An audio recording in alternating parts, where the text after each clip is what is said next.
সালে ঢাকা বিশ্ববিদ্যালয়ে ভর্তি হওয়ার পরে আমাকে হলে দেওয়া হয়নি। তখন বাধ্য হয়ে থেকেছিলাম হলের বারান্দায়। এমন বারান্দা যেখানে বৃষ্টিতে ভিজতাম, রোদে পুড়তাম। এমন পরিস্থিতি থেকে আমার কাছে মনে হয়েছে ঢাকা বিশ্ববিদ্যালয় এমন থাকতে পারে না। এবং সেই চিন্তা থেকে 2019 সালে ডাকসুতে কিন্তু আমি প্রার্থী হয়েছিলাম।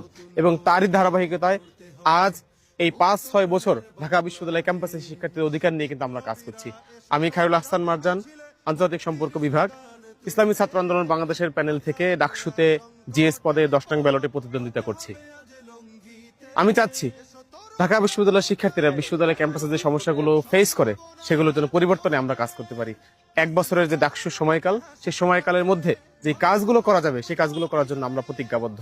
আমরা রিসার্চ করে 3টি সমস্যা বেসিক খুঁজে পেয়েছি, যার সমাধান করা হলে ঢাকা বিশ্ববিদ্যালয়ের 90% সমস্যার সমাধান হয়ে যাবে। নাম্বার 1 হলো বিশ্ববিদ্যালয়ের যে রেজিস্ট্রেশন প্রক্রিয়া সেটাকে ডিজিটালাইজ করা। অর্থাৎ একজন শিক্ষার্থী তার ভর্তি থেকে শুরু করে বিশ্ববিদ্যালয়ের প্রত্যেকটা সেমিস্টার থেকে শুরু করে সনদ প্রাপ্তি প্রত্যেকটা কাজ সে যেন অনলাইনে একটি অ্যাপের মাধ্যমে, মোবাইলের মাধ্যমে সে যেন করতে পারে। দ্বিতীয়ত আমরা বলেছি বিশ্ববিদ্যালয় প্রশাসন কর্মকর্তা ও কর্মচারীদেরকে তাদের দায়িত্ব পালনে আমরা বাধ্য করব। বিশ্ববিদ্যালয় প্রশাসন কর্মকর্তা কর্মচারী তারা তাদের কাজে তাদের দায়িত্ব পালনে তারা অ্যাকাউন্টেবল না, তারা তাদের দায়িত্বগুলো ঠিকমতো পালন করে না। আমার বিশ্ববিদ্যালয় প্রবেশ যে গেট আছে সেই গেট যদি গেটের দারোয়ান ঠিক মতো দায়িত্ব পালন করে তাহলে কিন্তু বহিরাগত যানবাহন এখানে ঢুকতে পারে না। আমার বিশ্ববিদ্যালয় হল প্রশাসন যদি তার কাজ ঠিক মতো করে তাহলে হলের দখল কিন্তু কোনো ছাত্র সংগঠন নিতে পারে না। আমার বিশ্ববিদ্যালয়ের ক্লাসের শিক্ষক তিনি যদি তার ঠিকভাবে লেখাপড়া করান, সময় মতো ক্লাসে আসেন, সে যদি নিজে স্টাডি করে ক্লাসে আসেন, তাহলে কিন্তু শিক্ষার্থী ক্লাসে অমনোযোগী থাকতে পারে না। তো সেখান থেকে আমরা দেখছি বিশ্ববিদ্যালয় প্রশাসন কর্মকর্তা কর্মচারী তাদের দায়িত্ব অবহেলার কারণে কিন্তু ঢাকা বিশ্ববিদ্যালয় আজ পিছিয়ে আছে। তৃতীয় যে সমস্যাটি আমরা খুঁজে পেয়েছি সেটি হলো ঢাকা বিশ্ববিদ্যালয়ের দুর্নীতির একটি অবাধ বিচরণ কেন্দ্র হয়ে দাঁড়িয়েছে।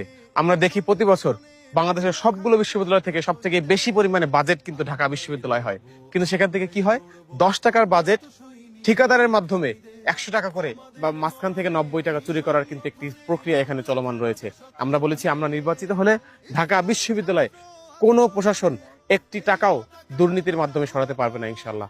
আমরা নিজেরা দুর্নীতি মুক্ত এবং আমরা বিশ্ববিদ্যালয় প্রশাসনকে দুর্নীতি মুক্ত রেখে একটি সুন্দর ক্যাম্পাস গড়ার জন্য আমরা কাজ করছি। আমরা অনাবাসিক শিক্ষার্থীদের জন্য নারী হলগুলোতে কমন রুমের কথা বলেছি। কেন? কারণ হলো আমরা দেখি ঢাকা বিশ্ববিদ্যালয়ের অনাবাসিক শিক্ষার্থী, নারী শিক্ষার্থীরা তারা কিন্তু তাদের হলে প্রবেশ করতে পারেন না এবং অবস্থান করতেও কিন্তু পারেন না।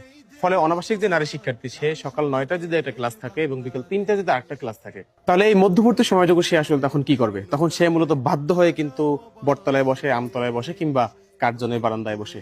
তো আমরা বলতে চাই এই সময়টুকুর জন্য হলেও নারী শিক্ষার্থীদের হলে কমন রুমের ব্যবস্থা থাকতে পারবে, যেন ক্লাসের ফাঁকের সময়গুলোতে অথবা পরীক্ষার পূর্বের রাতে বা এই ধরনের ইমার্জেন্সি